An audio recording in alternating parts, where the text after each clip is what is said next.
When you wake up in the morning, what is the first thing you think about? For most people, it's the work waiting for them, and the money that will come at the end of it.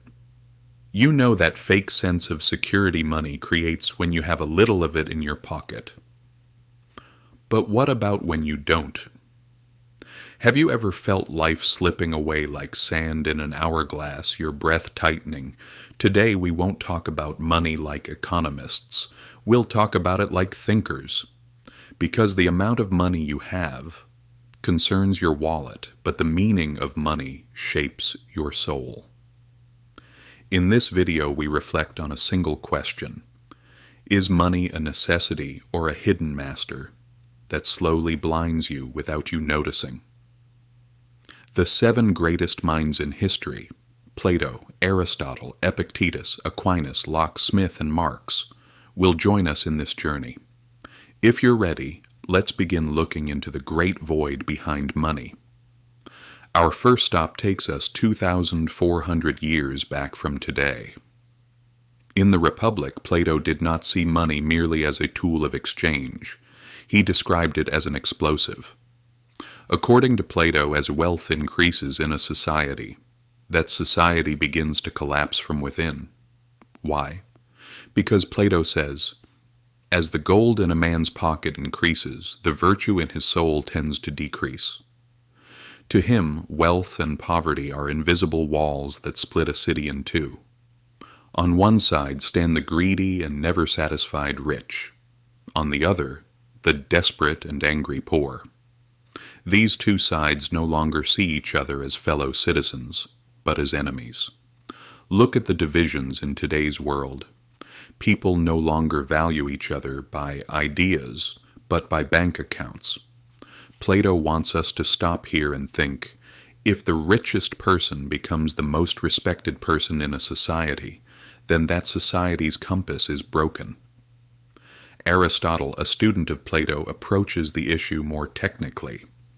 He speaks of 2 faces of money. The first is oikonomia, the production meant to meet the needs of a household or family.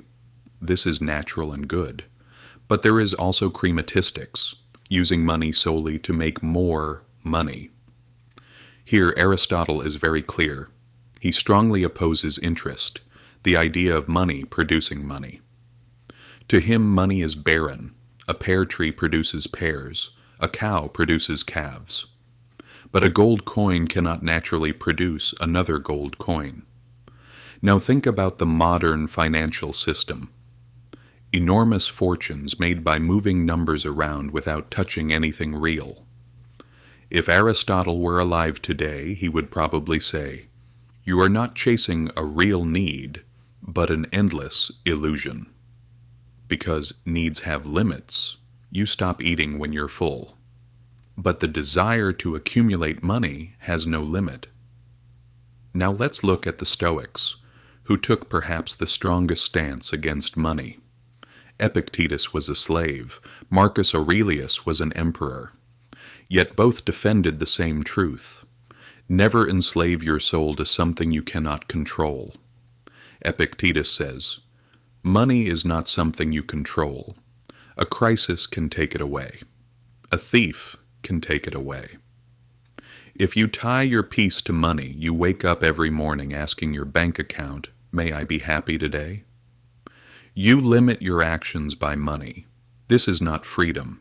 It is the new slavery of the modern age.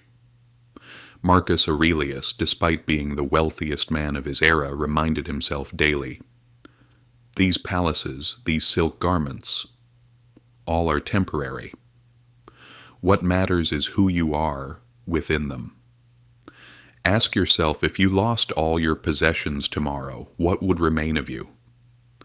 If the answer is nothing, then you do not own money. Money owns you. When we move into the Middle Ages, Thomas Aquinas greets us, defining money as a test of justice. His greatest concerns were fair price and debt. According to Aquinas, selling something at an inflated price by exploiting someone's need or trapping them under heavy debt is not merely immoral trade, it is a grave sin. Think about debt today. People spend money they do not yet have by mortgaging their future time and energy. Aquinas reminds us of this. Money should strengthen the bond between people, not turn one into the slave of another. When you go into debt, you don't just borrow money, you give up a portion of your future freedom. With the Enlightenment, the perspective shifts toward a more positive view. John Locke sees money as stored labor. Tomatoes rot, money does not. That is why money preserves human labor across time. Adam Smith lays the foundation of the modern world. He imagines money as blood in the human body. If blood pools in one place, if money is only hoarded, the organ rots. Money must circulate, turn into investment, open new paths, and produce. For Smith, money itself is not wealth. It is merely a tool used by the invisible hand that creates wealth. Yet even Smith warned people of one thing: do not lose your sympathy. If you chase profit alone and lose your humanity, the very system you build will destroy you as well. We end with Marx. Marx argues that money turns everything into a commodity. What does that mean? When money enters the picture, meaning steps back and price takes center stage, everything has a price tag. Marx's most striking observation is this: money erases human relationships.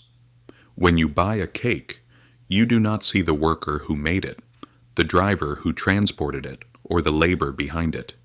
You see only the price. Over time, warm human connections turn into cold numbers between objects. Look at your own life. You sell your time for money, then use that money to buy other people's time. Marx asks, in this exchange, where is your soul? As you can see, nothing has changed in 2,500 years. Money is still the same, only its color and shape have changed. As Plato warned, does it create a divide? As Aristotle warned. Have you turned a tool into a goal? Or as the Stoics asked, are you free enough to let money go? Money is a wonderful tool, but a terrible master. If you do not rule it, it will rule you. No matter how much money you have, do not allow it to weaken you or govern you as it governs others. This video was only a beginning. If you're curious about questions like, why do humans always want more? Or, why has debt become the invisible chain of the modern age? We can explore them in the next video. So tell me, what is money to you? A path to freedom, or a decorated prison? Let's meet in the comments.